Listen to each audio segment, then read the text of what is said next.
obviously fine too. Let's see, so just give it a couple of minutes because there might be some problems with people trying to get in. If not, it's just us, which will be lovely too. Hello, Flick. I'm Liz. Oh. Gandalf is trying to connect. Oh, there's Liz. Good. Okay.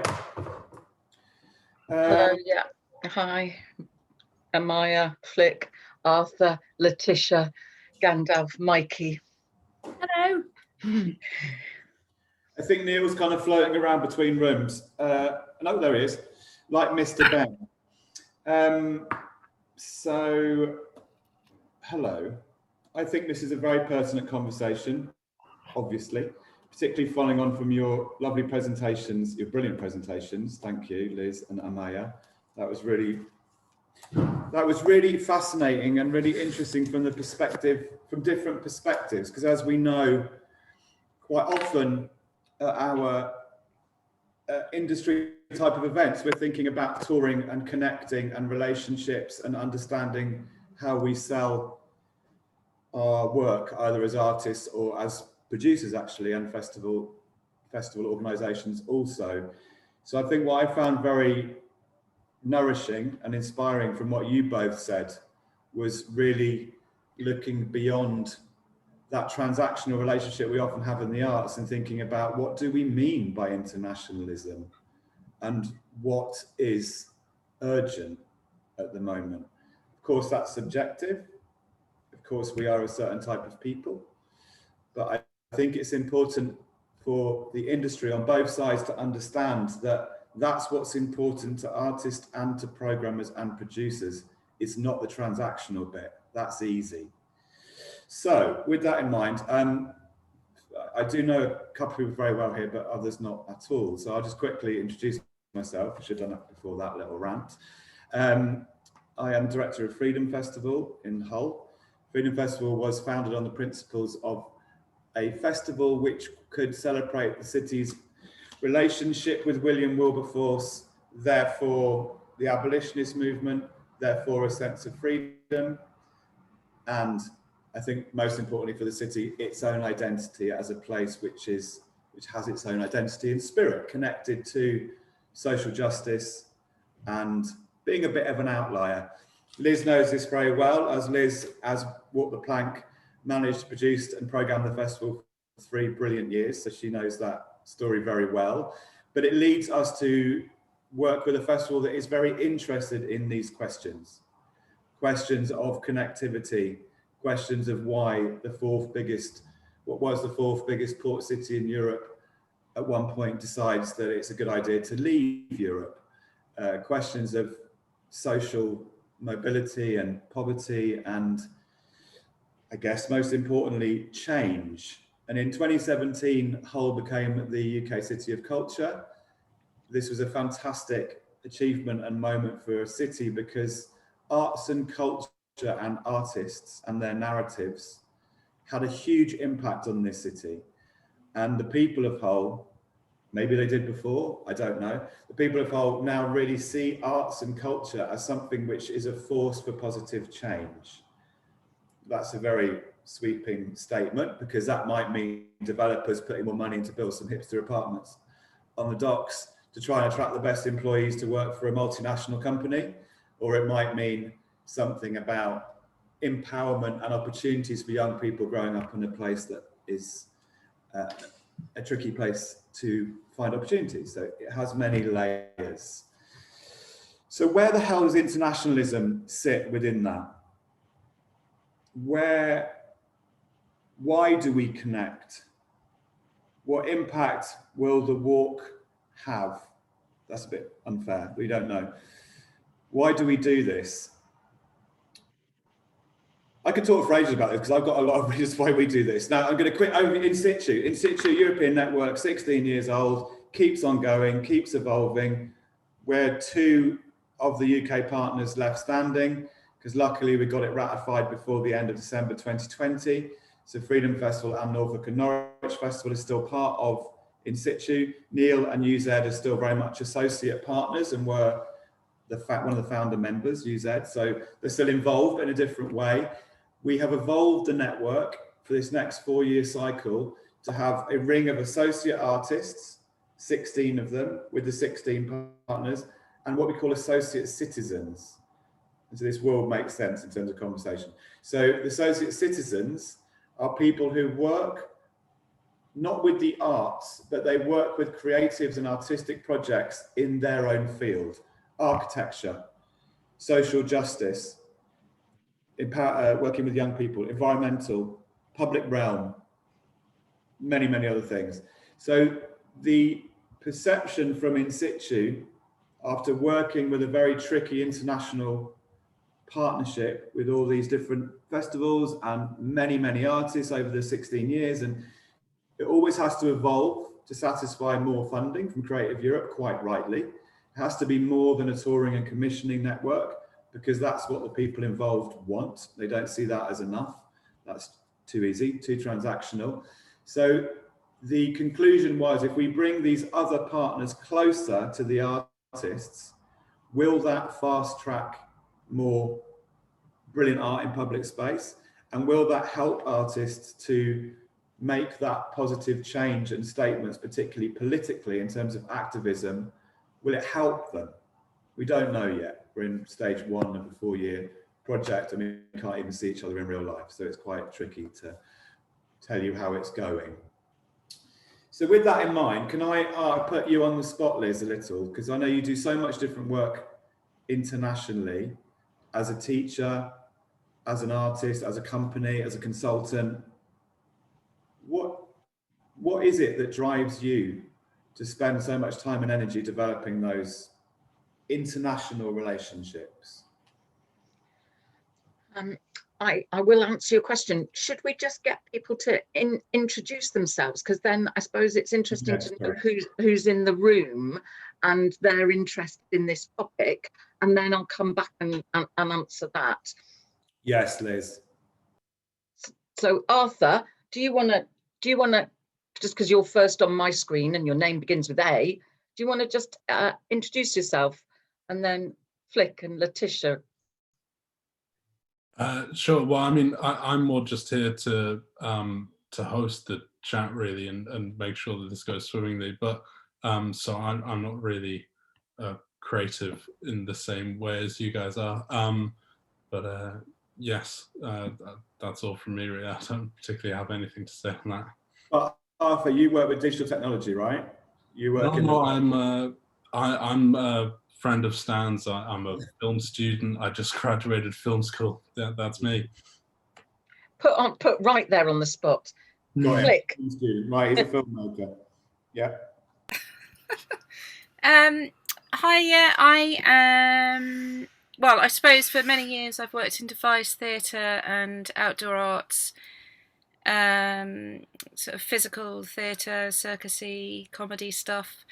But in the last 6 years, I've started to, and I am working in creating art in the landscape, which doesn't necessarily mean it's, rural landscapes, also urban landscape, but I'm very interested in bringing people's awareness to nature and how to use materials that are from a natural environment that can then be used to create place, being able to build, being able to understand where they live, what's within reach for them in their communities, and with a very clear idea that without people really getting underneath and understanding the natural world, that without understanding that, then it's very difficult to understand why we need to take care of it. So I suppose presently I am doing a developing a creative practice Arts Council funded project where I'm talking with land artists, and I am developing my personal work as an artist and how I go forward to continue that message and to bring people in line with that, really. And also I have a very big interest in migration. That's the first kind of project that I started out with, which was a commission from Inside Out Dorset Festival, Activate Arts, and making a piece of work that sat on a cliff side that was reflecting on migration of birds, because it was a massive site of migration for birds, but also migration of people, and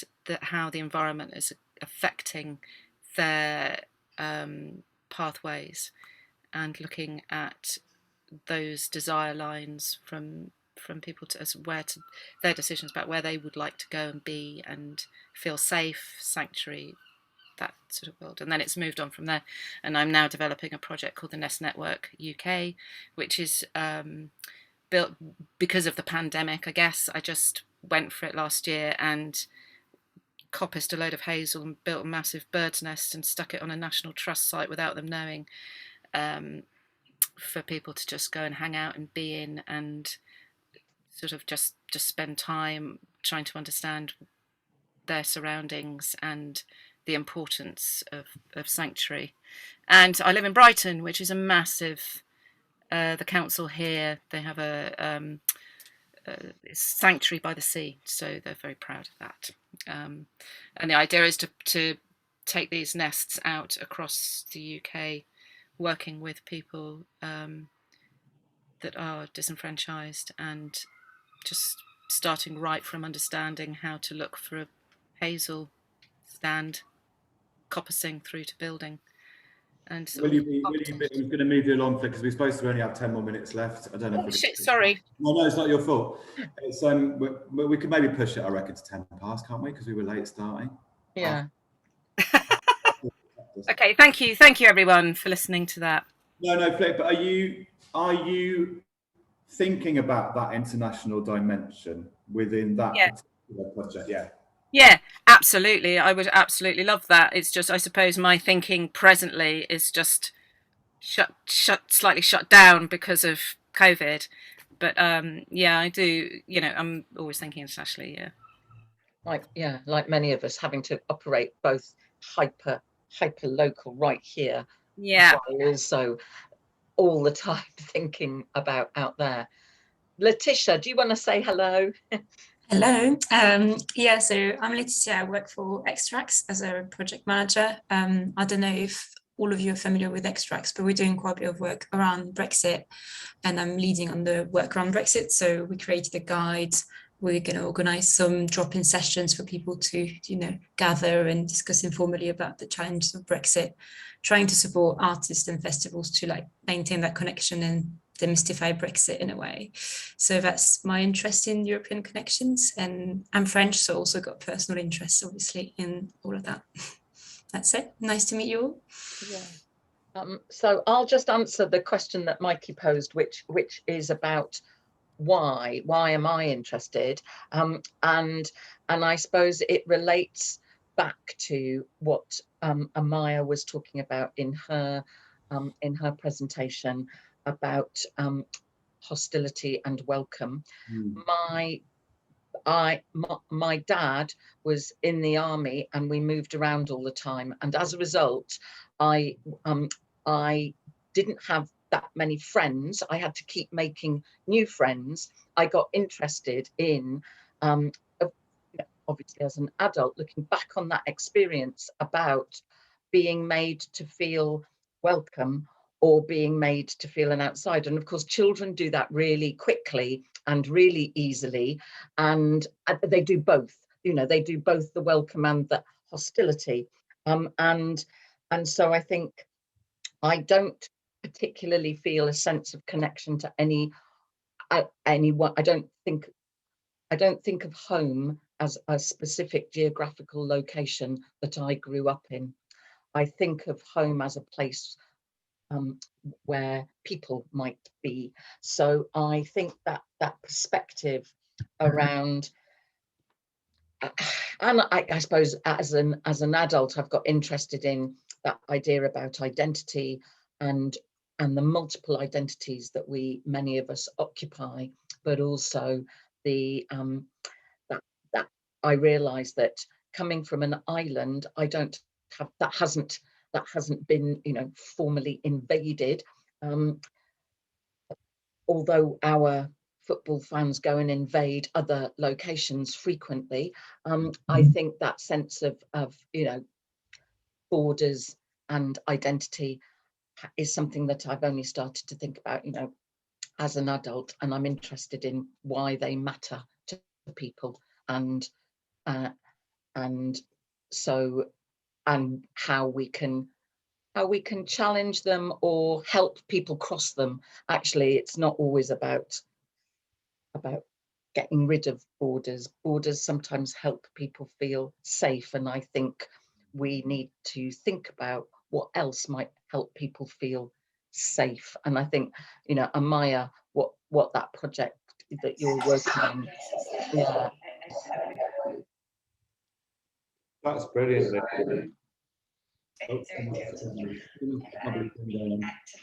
Neil, I think I'm gonna have to mute you. Sorry, I can't. That's Neil, if you can hear, can you mute your? Yeah, thanks. That's really interesting about borders, isn't it? Because in terms of when the In Situ project is an interesting network, because we work with Kosovo, we work with Denmark, and we work with all the countries you'd expect. But Amaya, you said something which really resonated with me. What I find really fascinating as an artist who under this phase is running a festival and supporting other artists, is when we work, we try and find common ground between all our partners. But when we work in Central Eastern Europe, the public space is very different. Public space is not the same. And that realization that when you're trying to work, I mean, I can't even begin to imagine the complexities within the walk in terms of, you know, the different perceptions and sensitivities of each public space that you're going through. Because I think when it comes to international collaboration with artists, again, to really, we don't need to talk about touring or the logistics or visas. That's not the point. The point of working in public space is so much different. We'll work around the administration, the bureaucracy, we'll get there. But this identity of public space, how do you navigate that through that project? Like, is it really, like you said, you mentioned Dover, I can only imagine how confrontational that's going to be when she arrives in Dover. How do you prepare for that? Yeah, I think it's really interesting. I think the answer of how you prepare for it is work long term, understanding the landscape at a really, really detailed level, form coalitions, community coalitions with representation from everywhere, and from potentially places that you might not think of having them, you know, as well as having representation from the arts organisations and the local humanitarian organisations, also having representation from somebody that works on the port and, you know, somebody that takes care of the green space on top of the cliffs, and really making that broad, because then you can have a really honest picture of actually what the landscape is there. And it's really interesting to learn, I think, the different kinds of stakeholder organisations that hold weight in different places that you might never think of. So I think really knowing, I think accepting, you know, I'm London based. I think accepting from the off that you are deeply reliant on the wisdom of local people, and actually that them owning the project is not only nice, but it's also makes it doable and makes it safe. Actually, it has been like, I think that's been a really important learning lesson within this project, actually, because I think that often we talk about co-creation in a kind of fluffy way, but actually when you're working on a project that is political, it's not just about good intention, it's about actually being able to pull something off, and it not going tits up. I also think that taking risk is important, and I think we all know that as people working in the outdoors. I've got a brilliant partner in Dover. They're an arts organisation called the Future Foundry, and 2 years ago they started running Dover Pride, and you know, they have inspired us to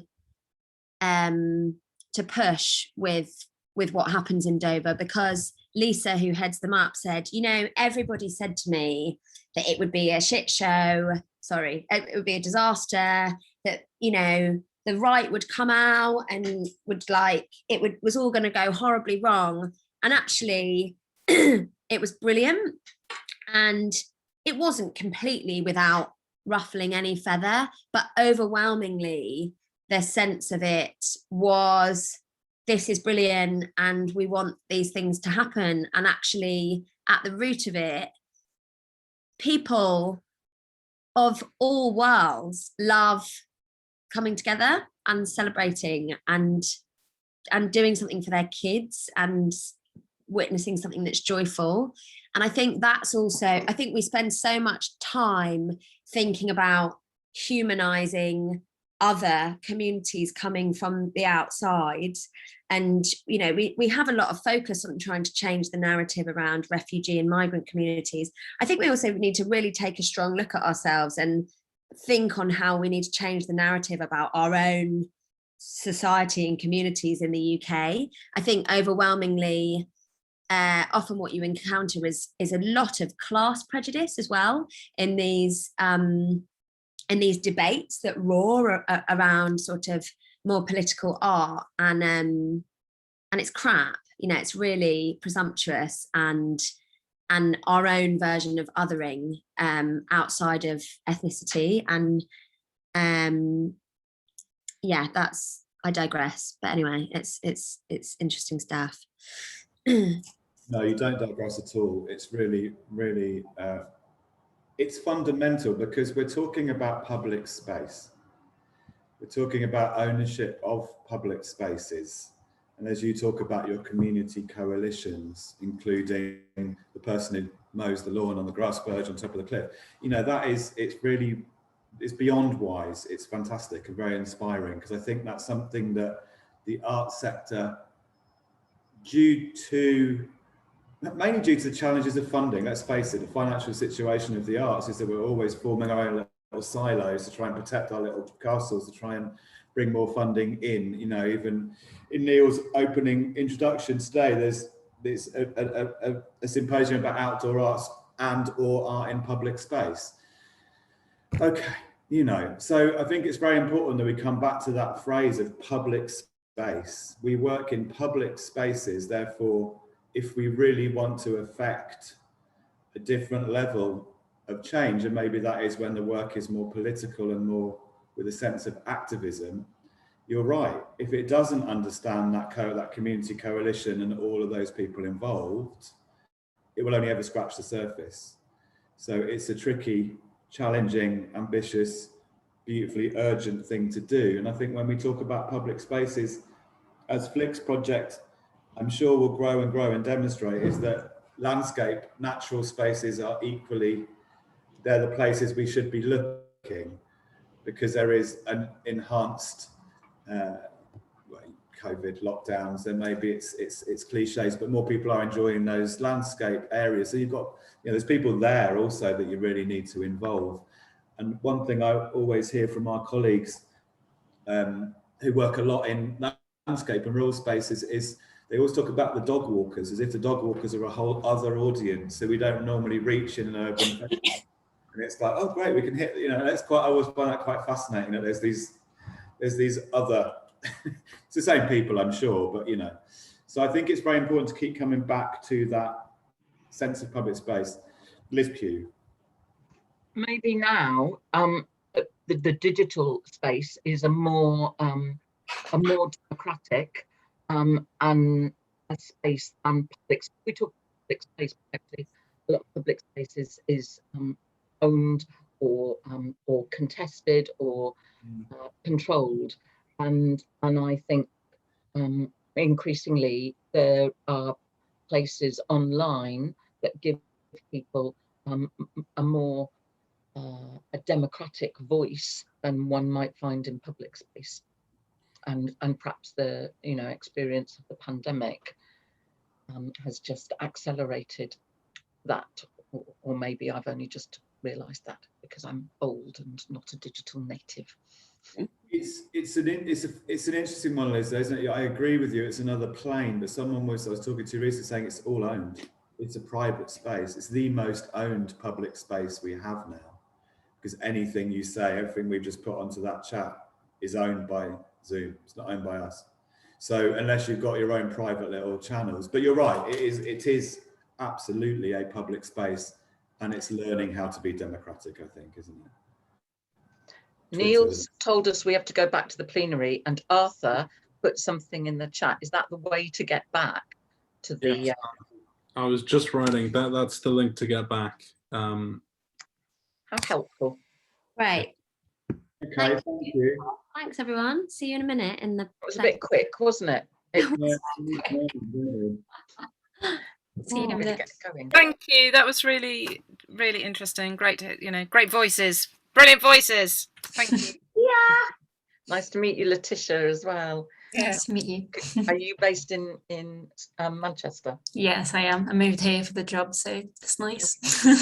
Hope I'll meet you in real life at some point. Yeah, because you're in Manchester too, right? Yeah, and I'm on Extract's board. So next time there's a real life board meeting, I will see you. I'm sure we'll meet at some point. All right. Let's join the plenary. And Mikey, are you going to come to Grimsby for the Festival of the Sea that we're trying to make happen, despite the fact that North East Lincolnshire has now got the surging COVID rates?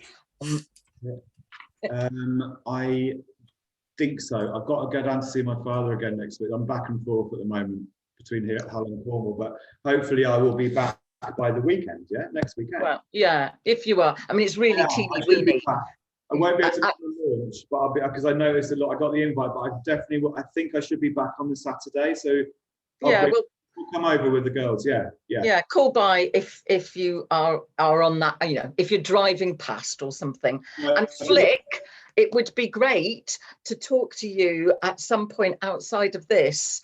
That whole thing about the creating guardians of the land, and so will you email me, liz@walkplank.co.uk, and because I haven't got your email address, and it'd be good to have a conversation. Right. See you back in the plenary, everyone. I can't get through that link without the sign. How'd you get back? Yeah, you can't. The link takes you back to the. Do we have a password we can share? Because I'm not actually officially signed in or registered, I'm afraid. Digital borders. You need your passport. Is that what, exactly?